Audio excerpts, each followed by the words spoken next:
Magandang gabi mga masters, bali ngayon po ay 4 na videos po ma-upload ko po sa aking YouTube channel. Tama nga mga masters, 4 na videos nga po ang ma-upload ko po. Yon, what's up mga masters, nandito na naman tayo sa panibagong araw, panibagong kabanata na naman ang pagsasama-samahan natin ngayon guys.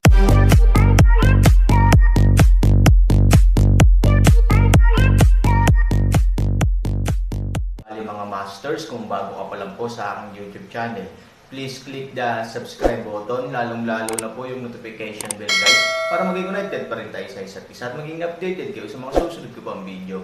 Bali mga masters, bago natin umpisahan ng kwento ay mag-shoutout po muna tayo para sa mga solid nating tagapakinig. Shoutout kay Danilo Wamar at shoutout kay Song Lyrics. Yun na nga mga masters, no? Bali hindi na ito patagalin. In 3, 2, 1, let's go!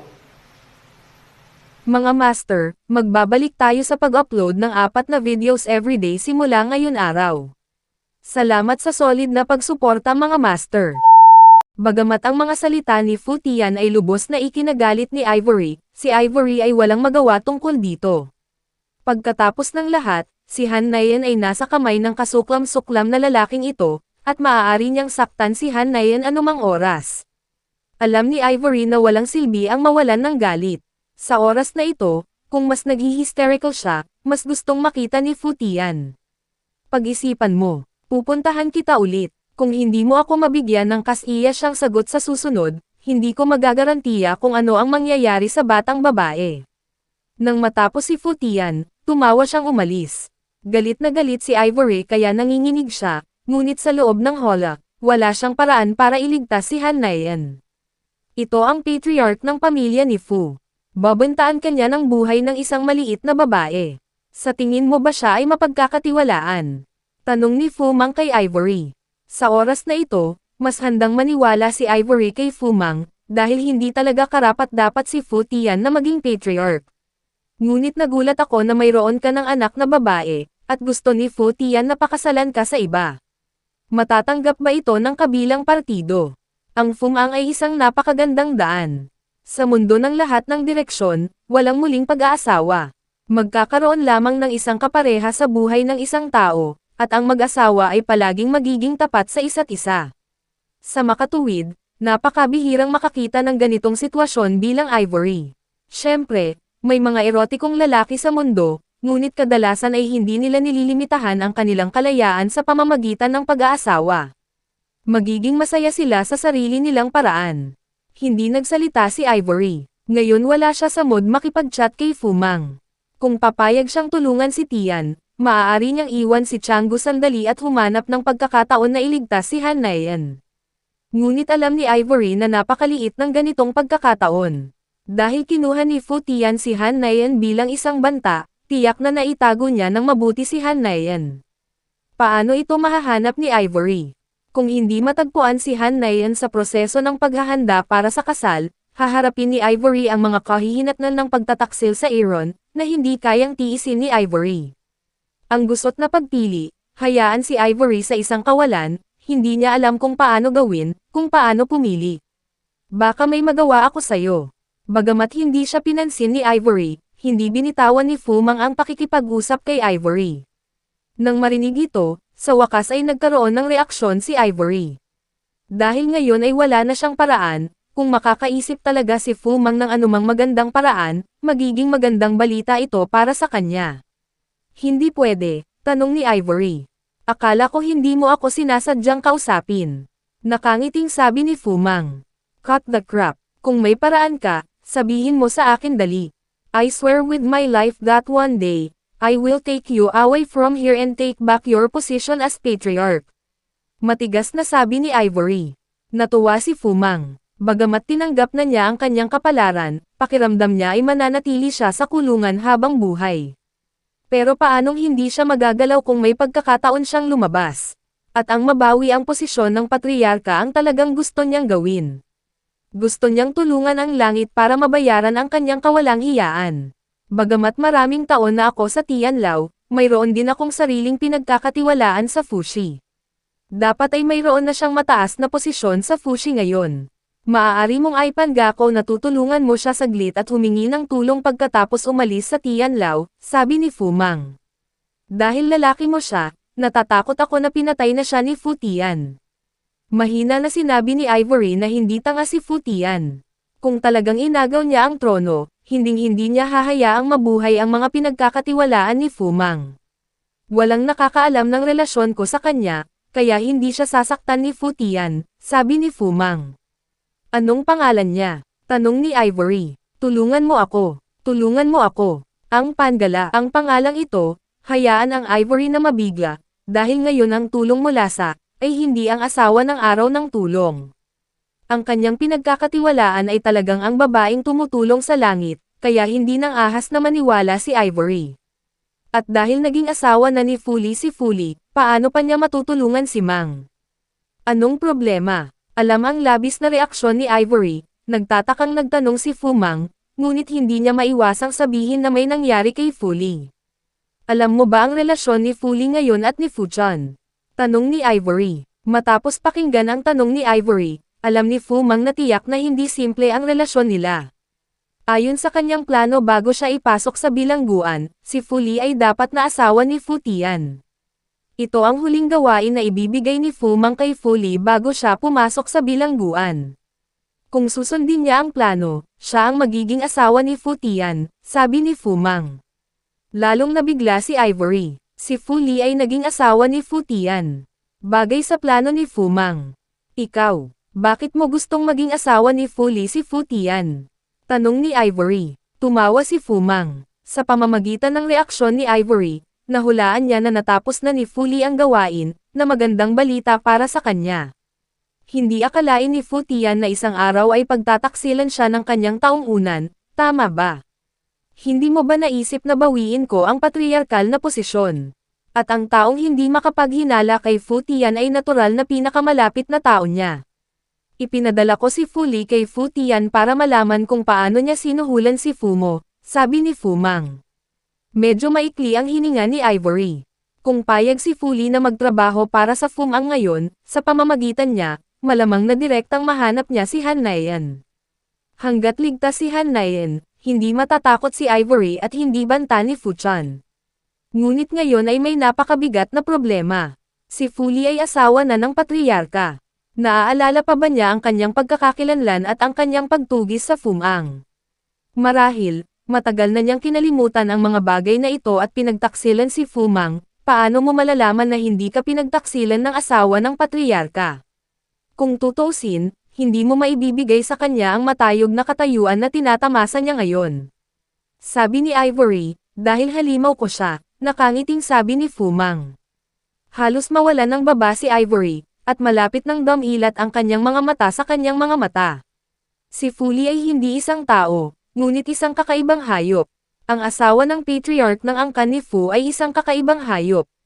Kung alam ng ibang tao, magiging pinakamalaking katatawanan ba ang angkan ni Fu sa mundo? At kung kakaibang hayop si Fu Li, paanong hindi siya mahahanap ni Fu Tian? Sa tingin mo ba nakakatuwang asarin ako? Paano magiging kakaibang hayop si Fu Li? Sabi ni Ivory, umiling-iling sa hindi makapaniwala, siya ay isang ibon na may 9 na ulo. Para sa kanya, napakadaling itago ang kanyang hininga. Bukod sa pamilya ng dragon, ang ibong may 9 na ulo ay ang pinakamalinis na hayop, sabi ni Fu Mang. Ang mood ni Ivory ay hindi mapatahimik ng mahabang panahon, dahil ang pangyayaring ito ay nagkaroon ng matinding pagkabigla sa kanya, at hindi niya ito matanggap ng ilang sandali. Binigyan ni Fu Mang si Ivory ng maraming oras para kumalma, dahil ngayon lang siya makakaasa sa tulong ni Ivory para makaalis sa madilim na lugar na ito. Bagamat may tiyak na posisyon si Fu Li ngayon, napakahirap pa ring iligtas si Fu Mang palabas ng piitan sa pamamagitan ng pag-asa sa sarili niyang lakas. Matapos ang halos isang buong araw, huminahon si Ivory sa sinabi ni Fu Mang at piniling maniwala kay Fu Mang. Magagarantiya mo ba na pakikinggan kanya 100%? Tanong ni Ivory. Hindi ko na kailangang ipaliwanag ang relasyon ng halimaw at ng amo nito. Kung manggahas siyang ipagkanulo ako, maaari kong hayaan siyang mamatay anumang oras. Sabi ni Fu Mang. Tumanggaw si Ivory. Nang maitatag ang kontrata sa pagitan ng halimaw at ng may-ari nito, ang buhay ng hayop ay ganap na nasa kamay ng may-ari. Kung ayaw mamatay ni Fu Li, kailangan niyang sundin si Fu Mang. At bilang pillow side person ni Fu Tian, maaring napakalinaw niya kung saan nakakulong si Han. Nayan anak ko, gagawa ako ng paraan para palayain ka sa kulungan, I swear with my life. Sabi ni Ivory, naniniwala ako sa iyo, kahit walang panunumpa, naniniwala akong kaya mo. Tapos sabihin, tumulong, umalis para maghagis ng isang bagay sa bakal na kulungan ni Ivory. Ito ang aking personal na jade pendant. Kapag nakita niya ito, susundin ka niya. Maaari mong hayaan siyang gawin ang anumang bagay. Sabi ni Fu Mang. Pagkatapos kunin ang jade pendant, maingat itong iniligpit ni Ivory, dahil ito ang pangunahing bagay upang mailigtas si Han Nayan at hindi maaaring mawala. Pagkalipas ng 2 araw, ang hitsura ng ipinakikita muli ni Fu Tian sa Tianlao na hindi gustong mag-aksaya ng oras ng Pamilya Fu ay nangangailangan ng isang tunay na Diyos upang mapanatili ang posisyon nito, at kailangan din ito ng panahon para lumaki, kaya ayaw nang magpatagal pa ni Fu Tian. Naisip mo na ba ito?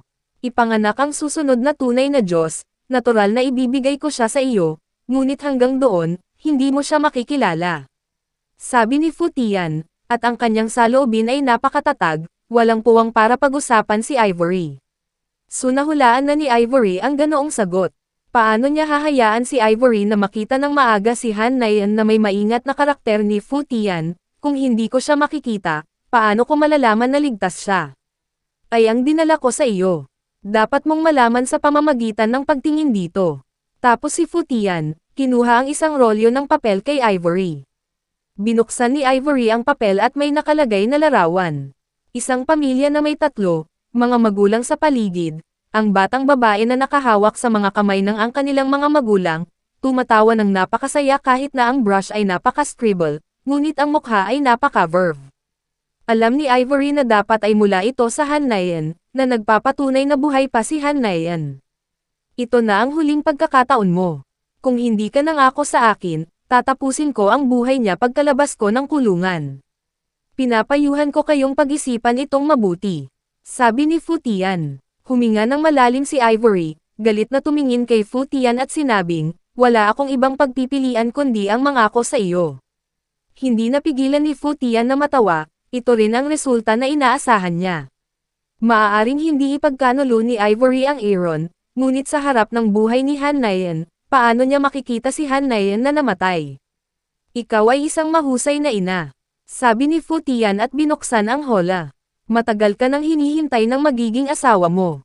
Pagkalabas mo ng kulungan, magbihis ka at ihahatid kita sa kanya. Sabi ni Fu Tian. Hindi sumagot si Ivory. Ngayon gusto niyang patayin si Fu Tian. Sa kasamaang palad, malayo pa rin ang kanyang kungtong kay Fu Tian. Kung iniinis niya si Fu Tian, mas magiging mapanganib ang buhay ni Han Nayan. Congratulations, walang hiyang kontrabida, nagtagumpay ka na naman. Naiinis na sabi ni Fu Mang. Ngumiti si Fu Tian, huminto sa harap ng kulungan ni Fu Mang at nagsabi, alam mo ba kung bakit ako magtagumpay sa bawat pagkakataon? Dahil napakasama mo. Malamig na sabi ni Fu Mang. Umiling si Fu Tian at sinabing, dahil ang katotohanan ay laging nasa tabi ng mga nanalo, at ang mga talunan na tulad mo ay hindi karapat-dapat na magkaroon nito. Kinakagat ni Fu Mang ang kanyang mga ngipin sa likod. Ang gayong hamak na tao ay kwalipikado pa ring ipakita ang kanyang kapangyarihan sa kanyang harapan. Walang silbi ang magalit, mabubuhay ka sa kadiliman magpakailanman. Sa pagsasalita tungkol dito, biglang hininaan ni Fu Tian ang kanyang boses at nagpatuloy, ngunit makatitiyak ka na kapag malapit ka ng mamatay, ako mismo ang magdadala sa iyo. Pagkatapos ng lahat, ang iyong huling pag-aari ay wala dito. Hinawakan ni Fu Mang ang bakal na rehas ng kulungan at nagngangalit na mga ngipin ang sinabi, Patriarch, natural na dapat kang mamatay sa libingan ng Patriarch. Fu Chan, ang iyong mga kasinungalingan ay mawawasak balang araw. Sa oras na iyon, ikaw ay mapapahamak. Si Fu Tian ay hindi nakaramdam ng anumang banta dahil sa mga salitang ito, dahil ito ay isang napakatagal na problema para sa kanya. May sapat siyang panahon para mag-isip at magplano kung paano haharapin ang sitwasyong ito. Yun na nga mga masters, no? Bali panibagong kabanata na naman yung natapos natin ngayong gabi. Muli, maraming salamat po